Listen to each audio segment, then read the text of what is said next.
ভারতবাসী। উপমহাদেশে রামরাজ্য কিংবা অখণ্ড ভারতের গাঁজাখুরি স্বপ্ন যেন দুঃস্বপ্নে পরিণত হচ্ছে ভারতের জন্য। উপমহাদেশে ছড়ি ঘুরাতে গিয়ে গোবরখোররা এখন মহাবিপদে।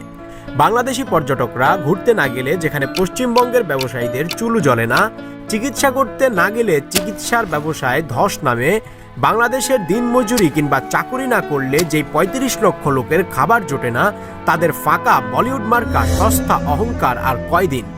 কবি নজরুল বলেছেন, আসিতেছে শুভদিন, দিনে দিনে বহু বাড়ি আছে দেনা, শুধিতে হইবে ঋণ।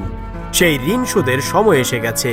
৭১-এর মহান মুক্তিযুদ্ধের পর পাকিস্তানের রেখে যাওয়া দামি দামি সকল সরঞ্জাম লুট, কলকারখানা দামি মেশিনারিজ লুট, খাদ্য গুদামের খাদ্য লুট, রাডার লুট, ৫৪ নদীর পানি লুট, সীমান্তে হাজারো নাগরিক হত্যা, সর্বশেষ দেশের সার্বভৌমত্ব লুট।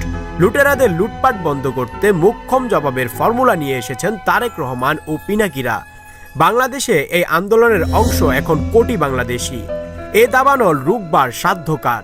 বাংলাদেশে ৭ জানুয়ারি হরিলুটের দামি নির্বাচন হয়েছে, যে নির্বাচনে ভোট দিতে যায়নি দেশের ৯৩% জনগণ।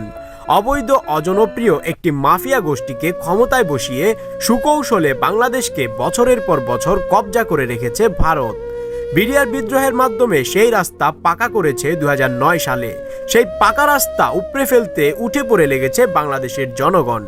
কোনো সামরিক হামলা নয়, কোনো সাইবার হামলা কিংবা ঘৃণা নয়, শুধু ভারতীয় পণ্য বর্জন করে দেশীয় পণ্য ক্রয় করার মাধ্যমে এই নীরব বিপ্লবে নাড়াচাড়া পড়ে গেছে ভারতীয় মসনদে।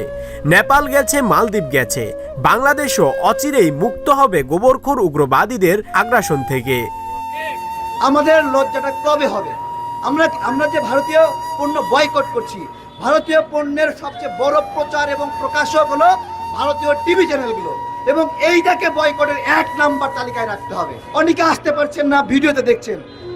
আল্লাহর মেহেরবানি করে আপনাদেরকে, আপনার পায়ে আমাদের হাত এবং মাথা। আপনারা যদি এই বাংলাদেশকে একটা স্বনির্ভর বাংলাদেশ গড়তে চান, যদি মায়া করেন, এটা ২৬ লাখ ইন্ডিয়ান এখানে চাকরি করছে, আর আপনাদের সন্তানই তো চাকরি পাচ্ছে না, তাই না?